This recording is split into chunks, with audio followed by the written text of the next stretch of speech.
मित्रों, आप सभी को प्रणाम। आज की वीडियो में हम जानेंगे कि गांधारी का विवाह बकरी के साथ क्यों किया गया, इसका क्या कारण था और राजा धृतराष्ट्र के साथ गांधारी का दूसरा विवाह कैसे होता है। जब राजा धृतराष्ट्र को पता चला कि गांधारी का दूसरा विवाह मुझसे हुआ है, तब उन्होंने राजा सुबल के साथ क्या किया और शकुनी कौन था, उसने पांडवों और कौरवों में फूट कैसे डाली थी। तो आज की वीडियो में हम इन सब बातों से पर्दा उठाएंगे। वीडियो को अंत तक पूरा जरूर देखिए। शकुनी गांधार के राजा सुबल का सबसे छोटा पुत्र था। विलक्षण बुद्धि का होने के कारण वह राजा सुबल को अत्यंत प्रिय था। उस समय गांधार की राजकुमारी गांधारी के रूप लावण्य की चर्चा पूरे आर्यावर्त में थी। इसलिए पितामह भीष्म गांधार की राजसभा में धृतराष्ट्र का रिश्ता लेकर गए, लेकिन उनका प्रस्ताव ठुकरा दिया गया। तब भीष्म ने पूरे गांधार साम्राज्य को समाप्त करने की धमकी दी। अतः राजा सुबल को झुकना पड़ा।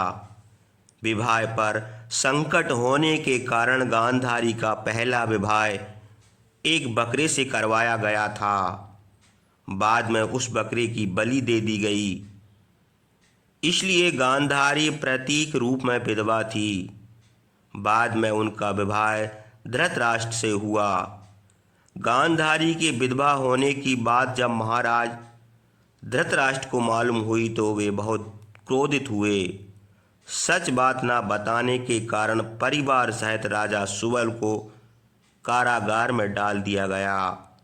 वहां उन लोगों को केवल एक व्यक्ति का भोजन दिया जाता था। इससे सभी लोगों का पेट कैसे भरता। यह उन्हें भूख मारने की साजिश थी। तब राजा सुबल ने निर्णय किया कि यह भोजन केवल शकुनी को दिया जाए, ताकि परिवार में कोई जीवित बच सके। फिर एक एक करके सुबल के सभी पुत्र मरने लगे। उसी दौरान सुबल ने शकुनी को प्रतिशोध के लिए तैयार कर लिया। राजा सुबल के मरने पर जब कौरवों में वरिष्ठ युवराज दुर्योधन ने देखा कि अब केवल शकुनी ही जीवित बचा है, तो उसने पिता की अनुमति से उसे क्षमा कर दिया। शकुनी ने अपने देश वापस लौटने की अपेक्षा हस्तिनापुर में ही रुकने का निर्णय किया। थोड़े ही समय में शकुनी ने सबका विश्वास जीत लिया और कौरवों का अभिभावक बन बैठा। फिर दुर्योधन ने शकुनी को अपना मंत्री बना लिया। शकुनी ने धृतराष्ट्र और दुर्योधन को युधिष्ठिर के खिलाफ भड़काकर ही महाभारत युद्ध की नींव रखी। शकुनी की इस चाल से सिर्फ पांडवों को ही नहीं बल्कि कौरवों का भी विनाश निश्चित था। शकुनी का दुर्योधन पर मानसिक आधिपत्य था।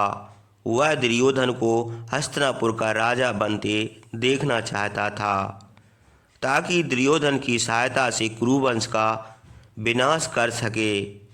जब दुर्योधन इंद्रप्रस्थ से अपमानित होकर लौटा तो उसके मन में उड़ रही बदले की भावना को शकुनी ने हवा दी।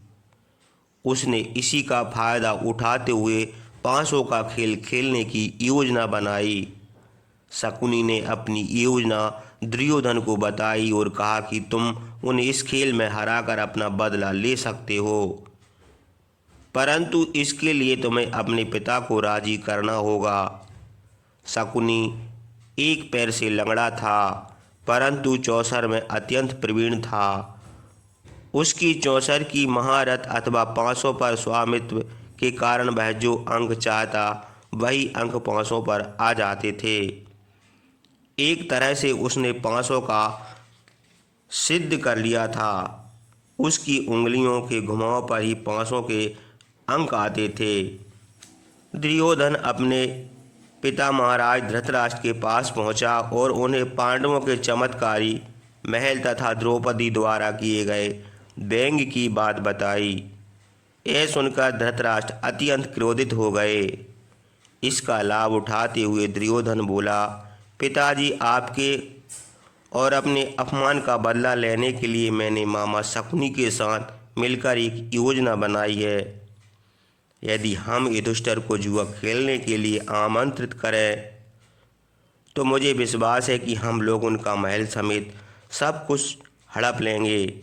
फिर उसने द्रौपदी की बात को बार बार दोहराकर महाराज धृतराष्ट्र का क्रोध अच्छी तरह भड़का दिया। मित्रों, अब आप जान गए होंगे कि गांधारी का विवाह बकरी के साथ क्यों किया गया था और राजा सुबल के पूरे परिवार को महाराज धृतराष्ट्र ने कारागार में क्यों डाला था, और जब उसका पूरा परिवार नष्ट हो गया तब राजा सुबल ने शकुनी के मन में बदला लेने का कहा था और शकुनी ने अपने परिवार का बदला लेने के लिए धृतराष्ट्र के पूरे परिवार को नष्ट करवा दिया था।